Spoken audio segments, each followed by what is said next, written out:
मैं इस रात बहुत देर से घर आया था, इसीलिए बेड पे गिरते ही सो गया। मगर कुछ देर बाद मेरे कमरे का दरवाजा बजा और अब्बा की आवाज सुनाई दी। मुझे किसी से मिलवाना चाहते थे। मैं जैसे तैसे उठकर कमरे तक पहुंचा और जो ही दरवाजा खोला तो हैरत के मारे मेरी आंखें फटी की फटी रह गई, क्योंकि मेरे अब्बा ने गले में हार पहना हुआ था और इनके बराबर एक सजी संवरी लड़की सुर्ख जोड़ा पहने खड़ी थी। मुझे ये मंजर देखकर अपनी आंखों पे यकीन ही नहीं आया, क्योंकि अभी तो मेरी माँ को गुजरे 3 महीने भी पूरे नहीं हुए थे और मेरे अब्बा ने दूसरी शादी कर ली, वो भी एक नहायत खूबसूरत और जवान लड़की से। मैंने जोर से दरवाजा बंद किया और गुस्से के मारे लबों को भींचता हुआ वापस अपने बेड पे जाके बैठ गया। मेरा दिमाग उलट गया था। मैं सोच भी नहीं सकता था कि मेरे अब्बा सिर्फ मेरी माँ की मौत के इंतजार में बैठे थे। और हैरत तो इस लड़की पर थी जो खूबसूरत और जवान होने के बावजूद मैं एक जवान बेटे के बाप से शादी करके इस घर में चली आई थी। ये यकीनन अब्बा की दौलत की कशिश थी, जिसने इस लड़की को ये भी नहीं सोचने दिया था कि अब्बा की और इसकी उम्र में कितना फर्क है। मगर अब मेरा गुस्सा करने या कुछ ज्यादा सोचने से क्या हो सकता था। अब्बा तो जो करना चाहते थे वो कर चुके थे। मैं वो सारी रात अंगारों पे लौटता रहा। नींद मेरी आंखों से हजारों मील दूर थी। मुझे बार बार अपनी अम्मा और अम्मा की सारी कुर्बानियां याद आ रही थी, जिसके सिले में इन्हें जीते जी भी कुछ न मिला था और इनके जाने के बाद इनकी जगह भी किसी और को दे दी गई थी। मेरा नाम तला मोइन है। मैं सेठ मोइन अहमद का बेटा हूँ। मगर ये लगता था कि सिर्फ अपनी माँ का ही बेटा हूँ, जो मुझसे दुनिया में सबसे ज्यादा प्यार करती थी। मेरा नाम भी अम्मा ने ही रखा था, इसलिए मुझे मेरा नाम बहुत अच्छा लगता था। अगर अपने नाम के साथ अपने बाप का नाम मुझे बिल्कुल भी पसंद नहीं था। इसकी वजह ये थी कि मेरा बाप कोई बुरा इंसान नहीं था या दुनिया जहां को उन्होंने तंग नहीं कर रखा था। नहीं, बिल्कुल ऐसे भी नहीं था। बल्कि जमाना तो इनकी तारीफें करते थकता ही नहीं था। लोग तो मेरे अब्बा के इस तरह गुण गाते थे जैसे अब्बा ही इनके घरों का इंतजाम चला रहे हैं। अगर वो किसी से नाराज हो गए तो इनकी जिंदगी भी वहीं पर थम जाएगी। और आखिर ऐसा क्यों ना होता। मेरे अब्बा ने अपनी सारी जिंदगी नमोदो नुमाइश में ही गुजारी थी। एक किसान का बेटा जब गांव से पढ़ने की खातिर शहर गया और अपनी मर्जी के मुताबिक पढ़ लिख कर जब इसने शहर में अपना कारोबार शुरू किया, तो खुद को सेठ मोइन कहलवाना शुरू कर दिया। लेकिन अब्बा अपना असल भूल गए और फिर उन्होंने क्या कुछ नहीं किया, लेकिन दुनिया वालों की नजरों में अपना एक बहुत अहम मकाम बनाने में वो कामयाब हो गए थे। दरअसल मेरे अब्बा एक गांव के छोटे से किसान के बेटे थे। गरीब माँ बाप के साथ गांव के एक छोटे से कच्चे मकान में आंख खोलने वाले मेरे अब्बा अपने माँ बाप के अकलौते बेटे थे, जिसे उन्होंने बड़ी मनतो मुरादों के बाद आया था। वही इसकी सारी तवज्जो और मोहब्बत का मरकज बने रहे। मेरे दादा की गांव में थोड़ी बहुत जमीन थी जहां पर वो काम करते थे, मगर वो जमीन ज्यादा जरखेज नहीं थी। दिन रात में मेहनत करने के बाद भी फसल अच्छी नहीं होती थी, लेकिन किसी तरह गुजारा हो रहा था। दादा किसी भी तरह अपना और अपनी बूढ़ी माँ का पेट पाल रहे थे। फिर जब इनकी अम्मा ने इनकी शादी करवाई तो दादा पर माँ के साथ साथ बीवी की जिम्मेदारी भी आ गई, जिसे उन्होंने बड़ी खुशदिली से कबूल किया। वो बेहतर से बेहतरीन का सफर करना चाहते थे। अच्छे वक्त के इंतजार में उन्होंने अपनी पूरी जवानी गुजार दी। अगर हालात कुछ खास तब्दीली ना आई, दादा दादी की शादी को 7 साल गुजर गए, मगर इनके यहाँ कोई औलाद नहीं थी। लेकिन वो मायूस नहीं थे। इन्हें अल्लाह की रहमत पे पूरा यकीन था और वो दोनों ये यकीन भी रखते थे कि एक न एक दिन इनके हालात जरूर बदलेंगे। गांव के कई लोगों ने दादा को मशवरा दिया कि वो अपनी जमीन बेचकर कोई काम शुरू कर ले या शहर चले जाए। मगर दादा को अपनी जमीन और असल से बड़ी मोहब्बत थी। वो नहीं चाहते थे कि अपने बाप दादा के गांव को छोड़कर दर बदर फिरे। इसीलिए उन्होंने कभी जमीन बेचने के बारे में सोचा ही नहीं था। मेरी दादी को इनके घर वालों से जो थोड़ा बहुत जेवर मिला, दादी की बेहद इसरार पर दादा ने वो जेवर बेचकर गांव में छोटी सी दुकान डाल ली, ताकि जमीन के साथ साथ दुकान की आमदनी भी आती रहे और घर के हालात बेहतर से बेहतर हो जाए। धीरे धीरे दुकान तो चलने लगी थी, मगर हालात कुछ ज्यादा अच्छे नहीं हुए थे। दादा और दादी को अब सिर्फ अपनी औलाद का इंतजार था। वो चाहते थे कि इनका कोई तो हो जो मरने के बाद भी इन्हें याद करे। आखिरकार शादी के 7 साल बाद दादा दादी के यहाँ मेरे अब्बा ने जन्म लिया। एक तो 7 सालों बाद औलाद का सुख नसीब मिला था और ऊपर से बेटा होने की खुशी कुछ अलग थी। दादा के तो पाँव जमीन पर नहीं टिकते थे। उन्होंने अपने पहुंच से बाहर जाकर अकलौते बेटे की खुशियां मनाई। पूरे गांव में मिठाई भी बांटी और अब्बा का अकीका भी किया, जो कि गांव वालों के लिए बहुत बड़ी बात थी। जैसे जैसे अब्बा बड़े होते गए, दादा और दादी ने अपना सब कुछ अपनी इकलौती औलाद पर कुर्बान करना शुरू कर दिया। दादा चाहते थे कि इनका इकलौता बेटा पढ़ लिख कर अपने पैरों पर खड़ा हो जाए, जबकि इनके छोटे से गांव में प्राइमरी तक छोटा सा स्कूल था, जहां पर अब्बा ने 5 जमातें पास की। इसके बाद दादा ने अपने एक दोस्त के जरिए अब्बा को शहर भेज दिया। वहां जिस स्कूल में अब्बा का दाखिला हुआ था, इसी के हॉस्टल में अब्बा की रहायश का इंतजाम करवाया गया। मगर इस सारे सिलसिले में जो खर्चा हुआ वो दादा की सोच से भी बहुत ज्यादा था। मगर उन्होंने उफ तक नहीं की और बड़ी खुशी खुशी बेटे के तालीमी अखराजात बर्दाश्त करते रहे। जमीन और दुकान से जो कमाते थे, इसका आधे से ज्यादा हिस्सा तो अब्बा की तालीम और रहाइश पर खर्च कर देते थे। खुद दोनों मियाँ बीवी ने बड़ी मुश्किल से गुजारा किया, मगर अब्बा को उन्होंने किसी चीज की कमी नहीं होने दी। इसी तरह अब्बा ने मैट्रिक कर लिया, लेकिन वो आगे पढ़ने पर तैयार नहीं थे, जबकि दादा चाहते थे कि मेरे अब्बा डॉक्टरी पास करें। अब्बा पढ़ाई में कुछ खास अच्छे नहीं थे। वो तो बस शहर में कदम जमाने की खातिर अपने बूढ़े माँ बाप को तालीम का झांसा देते रहे। ना मेहनत करते थे और ना ही आगे बढ़ने का कोई इरादा रखते थे। बल्कि उन्होंने इस सारे अरसे के दौरान शहर में अपने दोस्तों यारों के जरिए मुख्तलिफ लोगों से जान पहचान बढ़ाई। दरअसल अब्बा ने मैट्रिक पहुंचने तक बहुत सारे मंसूबे बना लिए थे।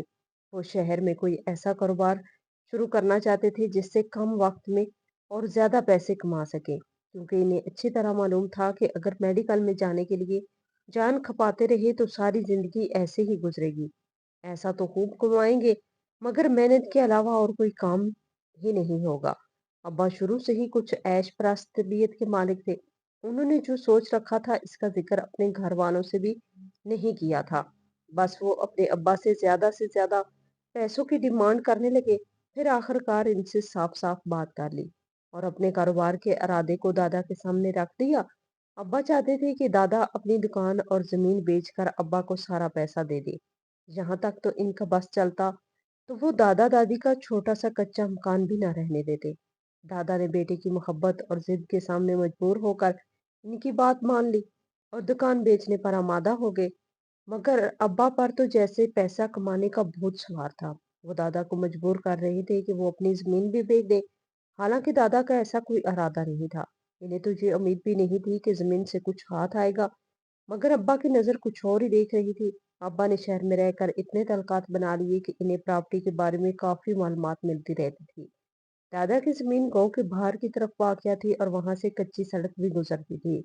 अब्बा को ये मालूम हुआ कि वहां पर कोई सोसाइटी बनेगी और कारखाना भी लगेगा, तो अब्बा के अंदाजे के मुताबिक वो जमीन बहुत महंगे दामों में बिक सकती थी, क्योंकि वहां पर तकरीबन जमीनें ऐसी थी जो ज्यादा जरखेज नहीं थी। इसलिए कोई भी फैक्ट्री और हाउसिंग सोसाइटी का काम बड़े आराम से हो सकता था और गरीबों से कम दाम में जमीनें खरीदना भी इतना मुश्किल काम नहीं था। मगर हैरत की इंतहा तो तब हुई जब वो जमीन वाकई बहुत ज्यादा कीमत में बिकने लगी। दादा फिर भी वो जमीन नहीं बेचना चाहते थे, मगर अब्बा ने खुद ही अपने तलकात के जरिए इस जमीन की कीमत लगवाई और जबरदस्ती दादा से अंगूठा लगवाकर जमीन बेच दी और साथ ही दुकान का सौदा भी करवा लिया। अब्बा ने ये भी नहीं सोचा कि इनकी बूढ़ी माँ इन दिनों कितनी बीमार थी। उन्होंने अपने इकलौते बेटे की इस बेहिसी को दिल पे ले लिया और इसी बीमारी के आलम में दुनिया से रुखसत हो गई। दादी के इंतकाल के बाद दादा जैसे टूट से गए थे, क्योंकि इन्हें बेटे के रंग ढंग भी अच्छी तरह नजर आ गए थे और सारी जिंदगी साथ देने वाली बीवी भी अकेला छोड़कर जा चुकी थी। फिर तो दादा ने दोबारा अब्बा के किसी मामले में दखल देने की कोशिश भी नहीं की। अब्बा ने वो सारे का सारा पैसा कारोबार में इन्वेस्ट कर दिया और फिर दादा को हर महीने गांव में कुछ खर्चा भिजवाने लगे थे। लेकिन अभी भी अब्बा की नजर गांव के इस घर पर थी, जिसे बेचकर कुछ न कुछ हाथ आ सकता था। इसीलिए मजबूरन अब्बा अपने घर जाते थे और बूढ़े माँ बीमार बाप की फिक्रमंदी का ड्रामा भी किया करते थे। इस वक्त दादा ने अब्बा के सामने अपनी एक ख्वाहिश का इजहार किया। ये वो दादा की शादी अपनी चचाजाद बहन की बेटी से करवाना चाहते थे, जो कि बेवा औरत थी और अपनी बच्ची के साथ बाप के घर सारी जिंदगी गुजार चुकी थी। अब्बा ने सोचा कि शादी करने में क्या हर्ज है। इस तरह बाप की नजरों में थोड़े अच्छे भी बन जाएंगे और गांव की किसी सीधी सादी और इससे शादी भी कर लेंगे, जिससे सारी जिंदगी अपनी मर्जी के मुताबिक चलाना भी आसान होगा। इसी तरह अब्बा की शादी मेरी अम्मा से हो गई। इस शादी के 4 महीने बाद ही दादा भी दुनिया से रुखसत हो गए और अब्बा ने वो मकान बेच दिया और अम्मा को लेकर शहर में शिफ्ट हो गए। अब्बा बात तो पहले ही शहर में रच बस चुके थे। अम्मा के लिए शहर का माहौल बिल्कुल नया और अलग सा था, क्योंकि उन्होंने सारी जिंदगी एक छोटे से गांव में गुजारी थी, और वो भी ऐसे घर में जहां पर दूसरों के मोहताज थी। बाप और भाई की शफकत और मोहब्बत से महरूम जिंदगी में सिर्फ बेशुमार कमियां थी। इसीलिए अम्मा में ना तो खुद इत्मीदी थी और ना ही दुनियादारी आती थी। वो तो बड़ी सीधी सादी और भोली भाली खातून थी। अम्मा ने कभी अब्बा की मर्जी के खिलाफ सांस भी नहीं लिया था। जो जैसा कहते वैसा ही अम्मा करती थी, क्योंकि इन्हें अच्छी तरह मालूम था कि ना तो इनके पीछे कोई आने वाला है और ना ही अब्बा के सिवा इनका कोई सहारा था, क्योंकि अम्मा और अब्बा की शादी के सिर्फ 2 साल बाद ही नानी का भी इंतकाल हो गया था। इसके बाद तो जैसे अम्मा के लिए मेके के दरवाजे ही बंद हो गए थे। वैसे भी जब से अब्बा ने वो गांव छोड़ा था, फिर दोबारा पलट कर वहां गए ही नहीं। उन्होंने अपने आप को कारोबार में इतना मगन कर लिया कि अब्बा के पास ना तो मेरी माँ के लिए वक्त होता था और ना ही अब्बा को ये फिक्र थी कि घर में वो अकेली इनका इंतजार कर रही है। मैं तो अम्मा अब्बा की शादी के 3 साल बाद पैदा हुआ था। इस वक्त अब्बा ने खूब खुशियां मनाई, सदका खैरात भी किया और लोगों में मिठाइयां भी बांटी थी। मगर शायद वो भूल गए थे कि चीज सिर्फ ये करना ही औलाद के हकूक में शामिल नहीं, बल्कि बीवी बच्चों को इनके प्यार और वक्त की भी जरूरत थी। मगर अब्बा ने पैसा कमाने की धुन में हर चीज को पीछे छोड़ दिया। मैंने जब से होश संभाला था अपने अब्बा को इसी तरह मशीनी जिंदगी गुजारते हुए देखा। अब्बा घर में सिर्फ खाने पीने और सोने के लिए आते थे। इसके अलावा इन्हें अपनी बीवी से कोई गर्ज नहीं थी, क्योंकि बीवी का काम तो सिर्फ घर और बच्चे को संभालना था। मेरी अम्मा अब्बा की हर जरूरत और खुशी का पूरा ख्याल रखती थी। वो इतना पैसा कमा रहे थे कि इसके बावजूद सारे घर का काम मेरी अम्मा अकेले किया करती थी। 2 टाइम अब्बा को ताज़ा खाना चाहिए होता था। दोपहर का पका हुआ तो वो रात को खाना पसंद ही नहीं करते थे। रोजाना सफेद रंग का सूट, बिना सिलवट के एक सूट इन्हें हर वक्त तैयार चाहिए था, ताकि वो किसी भी वक्त घर आए तो नहा धोकर जोड़ा बदलें और तैयार होकर दोबारा किसी कारोबारी मीटिंग के लिए चले जाएं। यहाँ तक कि मेरी अम्मा इनके सारे शूज भी पॉलिश करके बिल्कुल रेडी रखती थी। अब्बा का रुमाल, घड़ी, वॉलेट और ऐसी बहुत सी चीजें जो इनके रोजाना के इस्तेमाल में थी, इन सब का ख्याल भी अम्मा ही रखती थी। यहाँ तक कि वो छोटी चीज के लिए भी अम्मा को आवाज देते, और अम्मा सब कुछ छोड़ छाड़ कर पहले इनका काम करती, इसके बाद अपना काम निपटाती थी। अब्बा को खाना भी वक्त पर चाहिए होता था और खाने के फौरन बाद चाहिए भी बिल्कुल इनके मिजाज के मुताबिक मिलनी चाहिए, वरना छोटी सी छोटी बात पर इनका पारा आसमान को छूने लगता। मैंने जब से होश संभाला था अपने अब्बा को इसी तरह देख रहा था। मैंने कभी भी इन्हें अम्मा के साथ मोहब्बत और नरमी से बात करते हुए नहीं देखा। मेरे अम्मा अब्बा कभी आपस में बैठकर दुख सुख नहीं करते थे, बल्कि अम्मा की तबीयत खराब होने पर भी अब्बा इनका हाल तक नहीं पूछते थे। बस इन्हें हजारों के चंद नोट निकाल के थमा जाते और कह देते कि पड़ोसन के साथ डॉक्टर से दवा ले आना। यही हाल हर ईद पर होता था।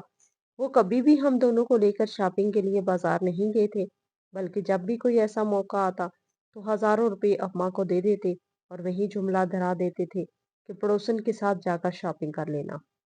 और मेरी माँ नजरें झुकाए चुपचाप इनसे पैसे पकड़ लेती, कभी पलट के ये नहीं कहती थी कि इन्हें भी किसी चीज की जरूरत है या नहीं।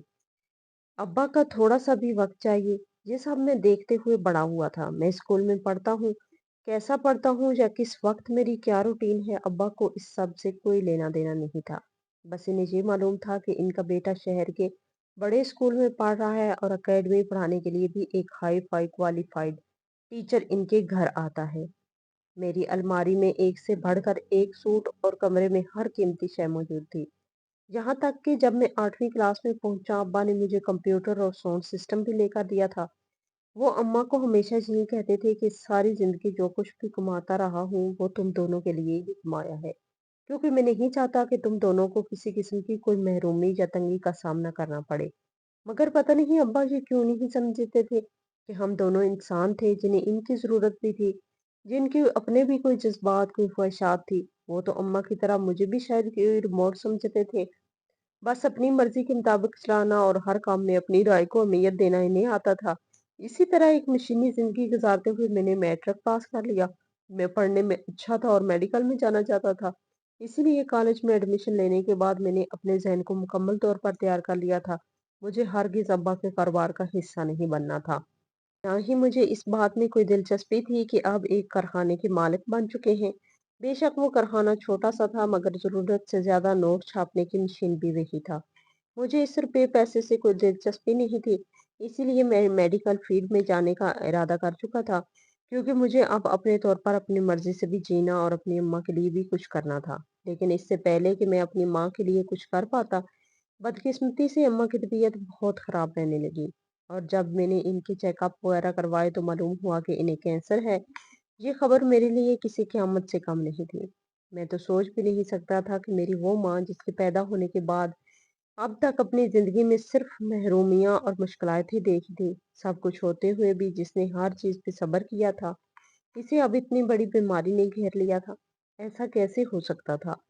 लेकिन अब्बा को इस बात से भी कोई खास फर्क नहीं पड़ा। अब्बा को तो अपने पैसे का जाम था। इनके ख्याल में पैसा हर दर्द की दवा है। अब्बा ने अम्मा का इलाज करवाना शुरू कर दिया। शहर के अच्छे और बड़े अस्पताल में इनका इलाज चल रहा था। लेकिन बस जान पहचान और फोन करके अपॉइंटमेंट का कह देना या फिर इलाज के लिए खर्चा दे देना ही अब्बा का फर्ज था। वो कभी ना तो अम्मा को लेकर अस्पताल गए थे, न इन्हें जो मालूम था कि कौन सी दवा अम्मा को कब देनी है। ये सब कुछ मैं देखता था। मैं इस वक्त एंट्री टेस्ट की तैयारी भी कर रहा था और अपनी माँ के साथ जिंदगी और मौत की जंग भी लड़ रहा था। लेकिन मुझे दोनों ही मैदानों में हारना नहीं था। अपनी माँ की खिदमत भी करनी थी और एंट्री टेस्ट भी पास करना था। मैं अम्मा के कमरे में रात रात भर बैठा पढ़ाई करता रहता था कि इनका ख्याल भी रख सकूं और अपने टेस्ट की तैयारी भी कर सकूं। हालांकि मेडिकल कॉलेज में एडमिशन दिलवाना मेरे अब्बा के लिए बिल्कुल मुश्किल नहीं था, मगर मैं नहीं चाहता था कि वो मुझ पर एक और एहसान करें। अम्मा की दुआओं से मेरा मेडिकल कॉलेज में दाखिला हो गया। मैं खुश था कि मैंने अपनी मेहनत से दाखिला लिया था। फिर इसी तरह वक्त गुजरने लगा। जब मैं मेडिकल के दूसरे साल में था, तब अम्मा अपनी बीमारी की जंग लड़ते लड़ते हार गई और इनका इस तरह चले जाना मेरी दुनिया को वीरान कर गया। मुझे ऐसा लगने लगा जैसे अब मेरे पास जीने का कोई मकसद ही नहीं रहा। घर मुझे काटने को दौड़ता था। हर वक्त अम्मा की यादें बिखरी थी। मैं इतना ज्यादा अपसेट हो गया था कि अम्मा के इंतकाल के कुछ दिन बाद ही अपने एक दोस्त के पास चला गया, क्योंकि मेरा घर में दिल ही नहीं लगता था। अब्बा ने 2-4 दिन अफसोस के लिए आने वालों की खातर शोक का ढोंग किया। इसके बाद हस्बे मामूल अपनी जिंदगी में मशगूल हो गए। मैं हफ्ता डेढ़ हफ्ता घर से बाहर रहने के बाद घर लौटा, मगर अब ना तो मुझे वो घर अच्छा लगता था, ना ही दुनिया की कोई शय मेरे दिल को सुकून देती थी। इसलिए कॉलेज खत्म होने के बाद मैं किसी न किसी दोस्त की तरफ चला जाता, वहीं पर बैठकर पढ़ता था और फिर रात को देर से घर लौटता था। वो रात भी ऐसी ही थी, मगर इसे एक रात ने मेरी जिंदगी की सारी फिल्म दोबारा से मेरी आंखों के सामने चला दी। मुझे इस औरत से नफरत होने लगी थी जो अब्बा की बीवी बनकर मेरी अम्मा के घर में आ गई थी। मैं नहीं जानता था कि वो लड़की कौन है और अब्बा की जिंदगी में कैसे आई, लेकिन मैं ये जरूर जान गया था कि अब्बा के सीने में दिल की जगह कोई पत्थर था, जिसे किसी की तकलीफ का कोई एहसास नहीं होता था। इसीलिए मैंने भी अपने दिल पर पत्थर रख लिया। मुझे मेरी माँ के वो अल्फाज याद आते थे जो वो अपनी बीमारी की हालत में मुझसे कहा करती थी। वो कहती थी कि तला बेटा, तुम जरूर डॉक्टर बन जाना, ताकि मेरे जैसे मरीजों का इलाज कर सको। बस यही अल्फाज थे जो मुझे अब जीने का हौसला और मकसद समझाते थे। मैंने अब्बा की इन हरकतों पर जलना कोड़ना छोड़ दिया, मगर साथ ही इस घर से भी जाने का फैसला कर लिया, जहाँ पर मुझे मेरी माँ की जगह वो औरत नजर आती थी। मैं 5-6 दिन इसकी मौजूदगी में वहां पर रहा। इस दौरान मैंने एक हॉस्टल में कमरा लिया और फिर अब्बा को बताकर घर से चला गया।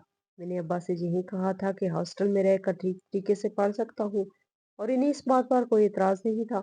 वो हर महीने वैसे भी मेरे अकाउंट में एक मोटी रकम जमा करवा देते थे, जो मेरे तालीमी खर्चात के अलावा मेरे निजी खर्चों के लिए भी काफी थी। मैं हॉस्टल तो चला गया था, मगर वो घर में अपनी माँ की जगह घूमती फिरती इस औरत को नहीं भूल पा रहा था। वो तकरीबन 35 साल की होगी, बिल्कुल सादा सी हुलिया में रहती थी और घर के काम भी इसने अम्मा की तरह ही करने शुरू कर दिए थे। मगर जिस दिन मैंने घर छोड़ा था, इस दिन अब्बा ने घर में मुलाजमा का भी इंतजाम कर दिया और ये बात किसी तीर की तरह मेरे सीने में चुभ गई थी, क्योंकि उन्होंने मेरी माँ के लिए तो कभी कोई सुख नहीं दिया था और अब अपनी जवान बीवी के लिए नौकरानी का इंतजाम कर दिया था। हॉस्टल में रहते हुए हर हफ्ते में घर का एक चक्कर जरूर लगाता था, ताकि देख सकूं कि मेरे घर में मेरी माँ की गैर मौजूदगी में क्या कुछ हो रहा है। जब भी मैं घर जाता तो वो औरत मेरे आगे पीछे फिरने की कोशिश करती थी, मेरे लिए खाना भी बनाती और मुझसे बात करने की भी कोशिश करती थी। मगर मैं इसे नजरअंदाज कर देता, मुझे इससे चिढ़ थी। एक दिन मैं घर गया तो अब्बा के कमरे का दरवाजा खुला हुआ था। मुझे ऐसा लगा जैसे वो अलमारी से कोई चीज निकाल रही है। इसने मुझे बाहर खड़े देखा तो चौंक के अलमारी का दरवाजा बंद कर दिया। इसके बाद भी 2-3 मर्तबा मैंने ऐसा ही महसूस हुआ, जैसे वो अब्बा की गैर मौजूदगी में कहीं जाती है। क्योंकि मैं किसी न किसी काम से घर जाता रहता था, इसलिए मुझे ये मालूम था। एक मर्तबा नौकरानी से पूछा तो इसने बताया कि बेगम साहिबा रोजाना 2 घंटों के लिए कहीं जाती हैं। मैं ये सुनकर बड़ा हैरान हुआ, लेकिन मैं ये सोच रहा था कि क्या अब्बा को इस बारे में मालूम है। मेरे लिए ये थोड़ा दिलचस्पी वाला मामला बन गया था। मुझे ऐसा लग रहा था जैसे वो मेरे अब्बा को धोखा दे रही है और मैं इसका पर्दाफाश करना चाहता था। इसीलिए मैंने कुछ दिन हॉस्टल से छुट्टी ली और घर चला गया। क्योंकि मैं अपने घर से कॉलेज बड़े आराम से जा सकता था, इसलिए मेरी पढ़ाई का भी कोई हर्ज नहीं हो रहा था। मगर घर पर रहते हुए मैंने अपना रवैया बिल्कुल नॉर्मल रखा, ताकि इस औरत को भी शक ना हो और अब्बा को भी अजीब ना लगे। मैं रात का खाना भी इन दोनों के साथ खाने की टेबल पर ही खाता और मुझे हैरत होती थी कि वो रोजाना कोई ना कोई मेरी पसंद की चीज बना लेती थी। पता नहीं इसे ये सब अब्बा बताते थे या ये महज इत्तेफाक था, मगर मुझे महसूस होता था कि वो मेरा ख्याल रखती है, क्योंकि मैं रात को लाजमी जागता था।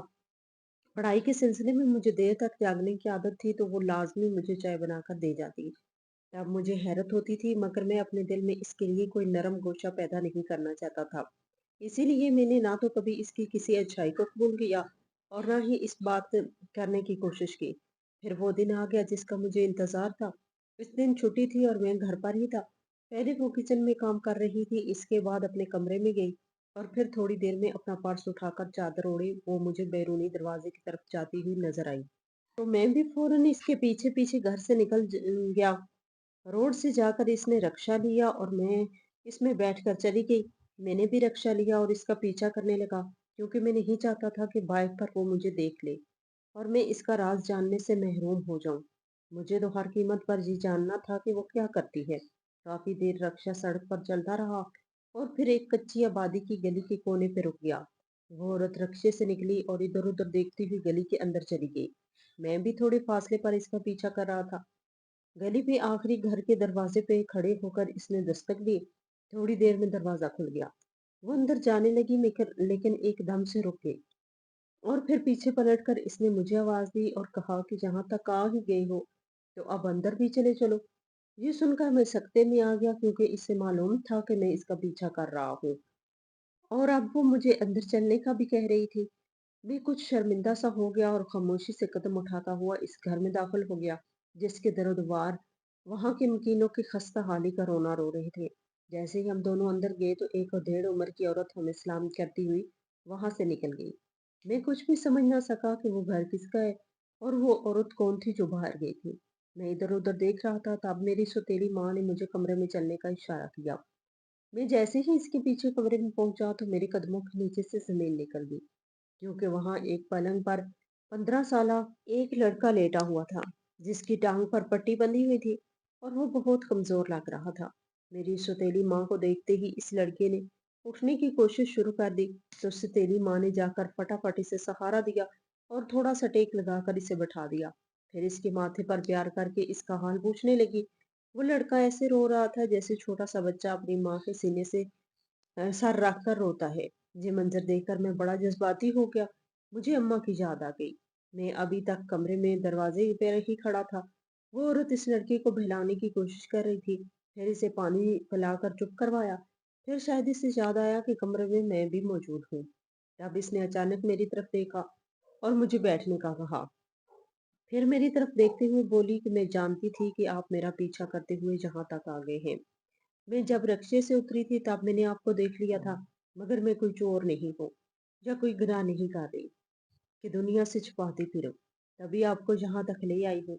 दरअसल ये मेरा बेटा है, जो कि पढ़ाई में बड़ा लायक बच्चा था और आपकी तरह इसे भी डॉक्टर बनने का बहुत शौक था। मैं मेहनत मजदूरी करके इसको पाल रही थी और पढ़ा भी रही थी। लेकिन जिंदगी की गाड़ी को चलाने के लिए कुछ मेहरबान लोग भी मेरे मददगार थे, जिनमें आपकी माँ भी शामिल थी।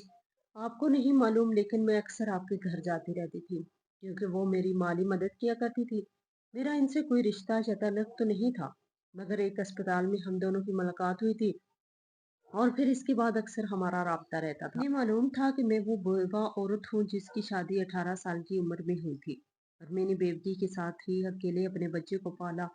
आपकी अम्मा ने मुझसे बहुत सारी बातें बताती रहती थी, इसीलिए मैं जानती थी कि आप खाने में क्या पसंद है और क्या नहीं। क्योंकि मैं आप लोगों के घर आती जाती थी, इसीलिए आपके अब्बा भी मुझे जानते थे। मुझे ये भी मालूम था कि मैट्रिक के इम्तिहान देने के लिए जाने वाला मेरा बेटा एक बुरे एक्सीडेंट का शिकार हो गया था। वो पेपर देने की बजाय हॉस्पिटल पहुंच गया था और डॉक्टरों ने इसकी टांग का ऑपरेशन बताया था। तब आपके अब्बा ने ही ऑपरेशन के लिए रकम दी और सारे अखराजात भी उठाए थे। लेकिन मेरे बेटे के ऑपरेशन होने से पहले ही आपकी अम्मा का इंतकाल हो गया और फिर मैं मजबूरी के आलम में ही आपकी सौतेली माँ बनी, क्योंकि आपके अब्बा ने मुझे निकाह की पेशकश कर दी थी। मुझ पर इनके वैसे भी बड़े एहसानात थे और लाखों रुपए का कर्जा भी था, जो शायद मैं सारी जिंदगी नहीं चुका पाती। इसीलिए अपने बेटे के मुस्तकबिल का सोचते हुए मैंने इनसे निकाह कर लिया और सब कुछ आपके सामने है। ये कहकर वो खामोश हो गई, मगर मेरे पास बोलने के लिए कोई अल्फाज नहीं थे। मैं चुपचाप बैठा इस नौजवान बच्चे को देख रहा था, जिसने अभी पूरी तरह उड़ना शुरू भी नहीं किया था।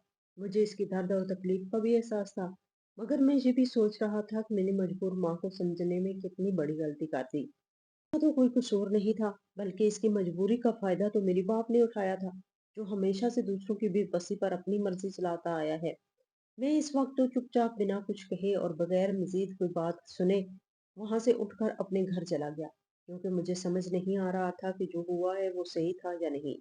लेकिन मैं ये सोच रहा था कि जो हो रहा है वो कैसे सही हो सकता है। मैंने एक फैसला लिया, जो शायद मेरी जिंदगी का पहला और सबसे बड़ा फैसला था। लेकिन इस बार मुझे हर हाल में वही करना था जो मैंने सोच लिया था। इसलिए मैंने अब्बा को फोन करके घर पर बुलाया और उनसे दो टोक बात की कि अगर आप एक मजबूर और बेबस औरत का बेबसी का फायदा उठाकर अपने मतलब को सहारे और आसरे का नाम दे ही चुके हैं, तो फिर आप ठीक महीनों में इसका सहारा बने। मैं आज ही जाकर इसके बेटे को भी यहाँ से ले आऊंगा और इसका सारा इलाज भी यहीं पर होगा। और आज के बाद वो सारी जिंदगी भी इसी घर में गुजारेगा, क्योंकि अब वो भी आपका बेटा है। अगर आपने मेरी बात नहीं मानी तो मैं हमेशा के लिए आपको छोड़कर किसी ऐसी जगह चला जाऊंगा जहां से आप कभी ना तो मेरा नाम सुन सकेंगे और ना ही मुझे देख सकेंगे। मेरी बात सुनकर अब्बा तो हक्का बक्का रह गए। शायद उन्होंने कभी सोचा भी नहीं था कि इनकी औलाद इस तरह इनके सामने खड़ी हो सकती है। लेकिन मैंने अब्बा के सामने कोई ऑप्शन तो छोड़ा ही नहीं था, इसलिए उन्होंने इस बात पर सर हिलाया और ये कहते हुए वहां से उठकर चले गए कि तुम जो चाहो कर सकते हो, मैं हर तरह से अपनी जिम्मेदारी निभाऊंगा। मेरी सौतेली माँ अभी तक वापस नहीं लौटी थी।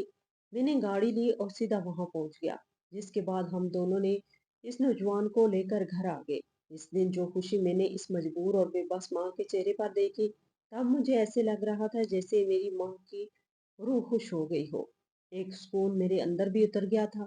आज मैं एक कामयाब डॉक्टर हूँ और एक बहुत बड़े अस्पताल में जॉब कर रहा हूँ, जबकि मेरा सौतेला भाई भी मेडिकल में पढ़ रहा है।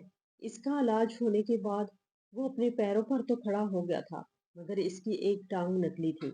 लेकिन मैं खुश हूँ, क्योंकि वो किसी का मोहताज नहीं है। और सौतेली माँ से मेरी एक बहन भी है, जिसके आने के बाद अब्बा में ने हैरत अंगेज तब्दीलियां आई हैं। शायद बेटी के बाप बनकर इन्हें एहसास हुआ कि जो सारी जिंदगी बोएंगे